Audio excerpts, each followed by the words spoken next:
Na,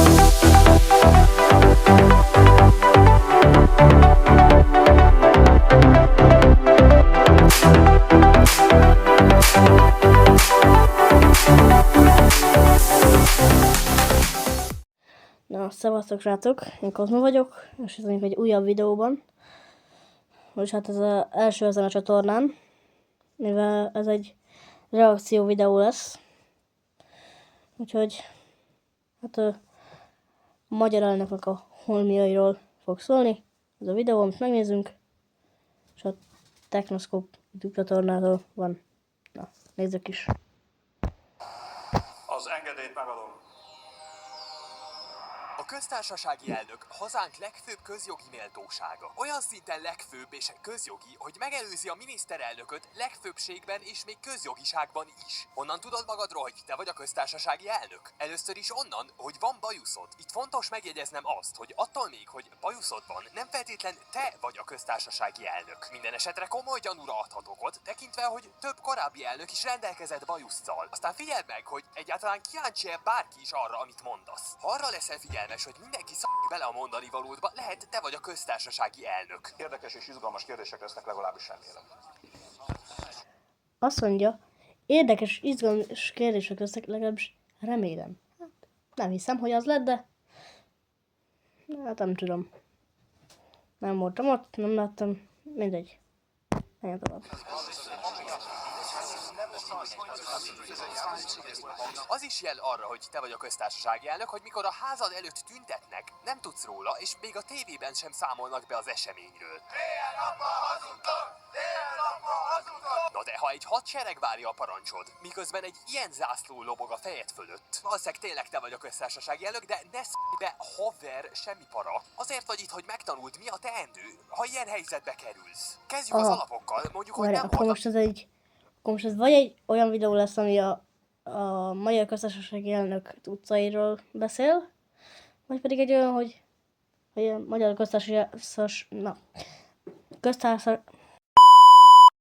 tehát, vagy a magyar köztársasági elnök tutoriál. Most ez melyik lesz?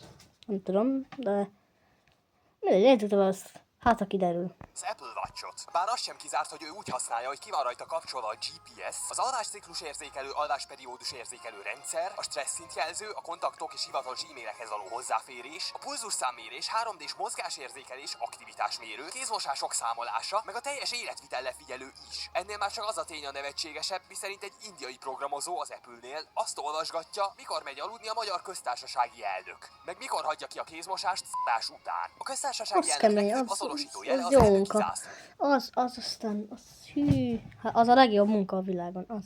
Azt akarom mindig. Főleg, hogy indiai csávó. Az még jobb. Indiai csávó akarok lenni, és akkor úgy. Ezt soha nem látod, és a katonákon kívül kb. Senki sem ismeri, tehát ennyit ér. Értem ezt úgy, hogy azért levágod, miről van szó, mikor meglátod ezeket a jelképeket. Tudod azonosítani, melyik logó mely ország vezetőjéhez tartozik. Most, ha meglátod ezt, mit vágsz le? Azt, hogy van rajta egy korona, amiből kijön egy kereszt, ami egy dombon van, ami egy pajzson van, amin van egy másik korona, amin van egy másik kereszt, ferde, amit két antropomorf angyal fog, amik rajta vannak egy zászlón. Ezt vágod le. Ez a köztársasági elnöki zászló. Tüskékkel. Megiszok 3 liter sört. Tüskék. Fogyasszanak elegendő alkoholt. Ha a magyar elnök jelenlegi zászlója mégiscsak ismerős, az valószínűleg azért van, mert rettentően hasonlít a tűzszerész és hadihajós ezred, a magyar honvédség, a Nemzeti Lovasdíszegység és Budapest zászlajára is. Meg még néhány történelmi zászlóra, amiket elfelejtettem megemlíteni, mert véletlenül kihagytam, de lehet ide még beférnek. Ameddig ezek pörögnek, szót ejtek a Technoscope csatorna főszponzoráról. A Technoscope csatornáról. Jó, hát nem tudok mit csinálni, amíg nincs szponzorom és kezdek éhes lenni. Szóval lájkolj, oszd meg, iratkozz fel, légy csatornatag és küld a pozitív energiákat. Köszönöm. A lobogóval a köztársasági elnök palotájában találkozhatsz. Ami nem ez, hanem ez. Az épület korábban az ország miniszterelnökeinek rezidenciájaként szolgált. 2002 óta a köztársasági elnökök lakóhelye. Ez egyébként egy rettentő érdekes épület, és ha egyszer sikerül bejutnom oda, lesz is róla egy külön videó. Egyszer már pedig bejutok oda. Nemzetbiztonsági kockázatot jelent.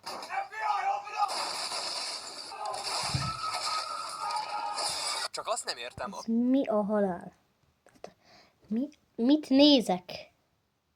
Azt mondja, magyar elnök hatalma. Hogy jön ide az FBI-t? Miért? Mit nézek én? Mit nézek? Mit nézek én? Mit?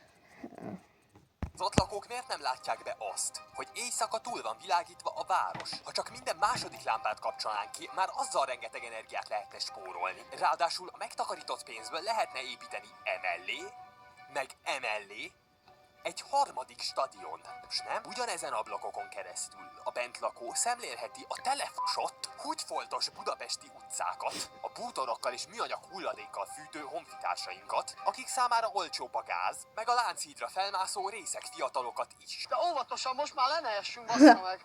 Mit mondasz?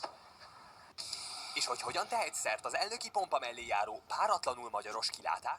Volt egy kis gond, És és hogy vissza hogyan kell tehet tekernem. szert az elnöki pompa mellé járó páratlanul magyaros kilátásra? Vegyünk sorra néhány pontot, melyek hasznosak lehetnek azok számára, akik úgy érzik, szívesen lennének köztársasági elnökök. Legyél legalább 35 éves. Tehát aki március 10-éig az elnökválasztás legkorábbi lehetséges időpontjáig betölti a 35. életévét, most még nyugodtan kuncsoroghat valamelyik pártnál, hogy jelöljék őt az országgyűlés tagjaiként. A jelöléshez ugyanis a képviselők 1/5-ének ajánlása szükséges, majd az országgyűlés 2/3-ának támogató szavazata. Meg még egy-két dolog, amikkel most nem húznám az időt, mert aki köztársasági elnök lesz, az új is utána néz. Miért? Szerinted mit találnál Novák Katalin böngészési előzményei között Fidesz fülbevaló eBay keresések mellett? Hát persze, hogy olyan Google találatokat, hogy állami ingyen wifi program nagycsaládos köztársasági elnökök részére. Ha megszavaztak, kapsz testőröket, akik mindenhová elkísérnek mindig.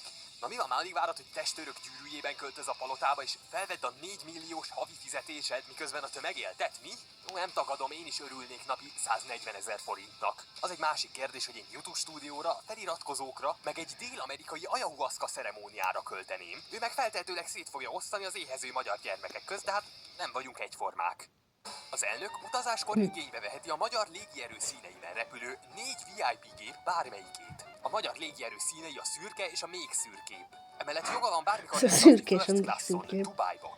Közpénzen. Most azt hiszitek hülyülök, de ez halál komoly. A 4 VIP gép közül 2 Airbus A319, a másik 2 Falcon 7X típusú. Ha én lennék az elnök, az első dolgom az lenne, hogy beszereznék egy tekintélyt parancsoló Antonov gépet. Noha nem a világ legnagyobbját, amelyikről a gigász járművekről szóló videómban pofázok, hanem egy ilyen kisebbet, mondjuk az Antonov 158 100-asat. Bár tőlem vehettek Antonov 71-eset is, az is elég szó. A hajtóműveit elnézve ezzel a géppel egy atomrobbanással szembe is lehetne repülni. A függőleges vezérsíkot pedig fordítva csavarozták föl, és mintha egy csipetnyi UFO technológiát is látnék ott a tetején. Ha megnézzük, hogy más nemzetek kormánygépein milyen izgalmas festések vannak, irítsig foghat el bennünket. Úgyhogy az új gépet biztosan díszfestéssel látnám el. Értelemszerűen a meglévőek közül is legalább az egyiket. Tudom, hogy nem olcsó, de ha már 130 milliárdot költünk politikai reality műsorra a Király TV formájában, Minden reggel egy kamerás stáb állt a családi házunk ajtó előtt, és akkor nehogy már az állami kormánygép festésén spóroljunk, nincs igazam? Én szívem szerint a kalotaszegi mintára szavaznék, de lehet, hogy hazánkat jobban reprezentálnák a korábban említett húgyfoltok, tehát húgyfoltos legyen a gép, ehhez húgyfoltok tartsunk népszavazást, ne tartsunk, mi legyen?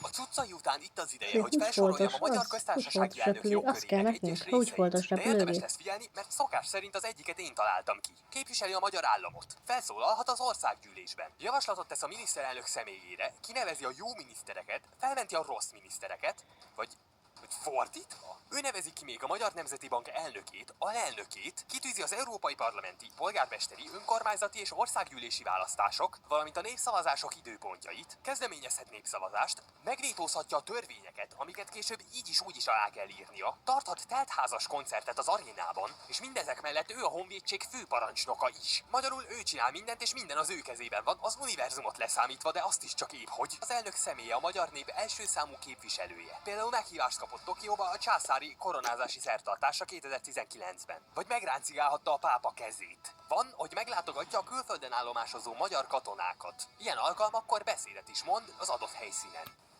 A magyar találékonyság, bajtársiasság, kötelességtudat, helytállás, a magyar munkabírás, szaktudás, szavahihetőség. A köztársasági elnök tölti be a Szent Korona Testület elnöki pozícióját is, mely testület tagja, az 5 közjogi méltóság mellett a Magyar Tudományos Akadémia elnöke is. Ők évente egyszer ülnek össze, és a feladatuk, hogy meghatározzák a Szent Korona sorsát, például, hogy hol legyen kiállítva, hova és hogyan szállítsák, vagy hogy milyen óvintézkedéseket tegyenek az erejék védelmének érdekében. Itt megrakadnám az alkalmat, és ha a testület tagjai közül valaki most nézi ezt a videót, annak jelezném, hogy még mindig nem késő kiegyenesíteni a keresztet. Minden pillanat alkalmas arra. Tehát ami most jön hétvége alkalmas arra, hogy kiegyenesítsük a keresztet. Nem tudjuk rendben, nem tudjuk kiegyenesíteni a keresztet, hanem úgy csinálunk, mintha mindig is így lett volna. Ha készen vagy, és befejezted a köztársasági elnökséget. Befejezted? Tehát, ha letelt a 2x5 éved, nem kell aggódnod, nem hagynak veszni államot polgárai. Akkor sem, ha simán hagytad, hogy az automatákba bedobott pénzzel az volt a bevett eljárás, hogy kiszórták az asztalra, középen beletúrtak, az egyik fele ment a kasszába, a másik pedig ment egyenesen a zsebükbe. életed végéig megkapod az évi közel 40 millió forintos fizetésed. Ezen kívül, ha igényt tartasz rá, az állam biztosít neked lakást, egy házvezetőt, egy irodát, amibe befér akár 3 titkár is. 3 titkárt, 3 autót a 3 titkárnak. A házvezetőnél nem kap autót, neki nem jár. Az egyik titkár lehet a sofőröd, és szerintem az autók közül is lenyúlhatsz egyet nyugodtan. Senki nem fog genyózni veled emiatt. Csak ha lehet, ne parkolj vele illegálisan. Mint az egykori 6. kerületi vagyongazdálkodásért felelős alpolgármester. Köszi! Idén, 2022-ben a Magyar Országgyűlés új köztársasági elnököt választ. Remélem azért aznap nem csak ennyien fognak bemenni dolgozni. Egyébként nincs bajom a lógással, de ha az országgyűlésben megengedett az igazolatlan hiányzás, akkor a suliban is szemet hunyhatnának e felett, ha nehogy már. A jelenlegi hatalom Novák Katalint javasolja, az ellenzék nagy része pedig tök mindegy, mert úgyis a Novák lesz. Én viszont azt támogatnám, hogy a polgárok válasszák meg a hivatalt betöltő személyt közvetlen választáson. Mert eredetileg a köztársasági elnök egyik legfőbb feladata a nemzet egységének reprezentálása, amit csak egy konszenzusos személy tudna képviselni. Ilyen szempontból egy olyan embert lenne érdemes választani, aki távol áll a pártpolitikától. Persze az sem árt, ha az elmúlt 40-50 évben... Hát megint nem tudom, hogy mit nézek. Mindjárt vége legalább a videónak, azt tudom, hogy mit nézek. Hát, hogy... Magyar elnök hatalma. Mi? Mi ez? Mindegy, most nézzük végig. Nem készült róla kompromitáló vagy megosztó felvétel. De mivel egyesekkel ellentétben szerintem tényleg számít a véleményed, azt javaslom, használjátok bátran ennek a videónak a komment felületét csatatérként, és tessék javaslatokat tenni a köztársasági elnök személyére. De mivel másodállásban látnok vagyok, pontosan tudom, hogy olyan neveket is írni fogtok, akik csak a magyar nép nem létező egységét tudnák képviselni, de ezeket a kommenteket sem fogom törölni természetesen. Na hát... Szerintem ez a videó annyira nem volt rossz, csak én nem értettem gyakorlatilag semmit. Tehát, nem az, hogy rossz volt, csak a... Kétszer megkérdeztem benne, hogy mit nézek. Tehát, hogy mit. Mindegy. Sziasztok!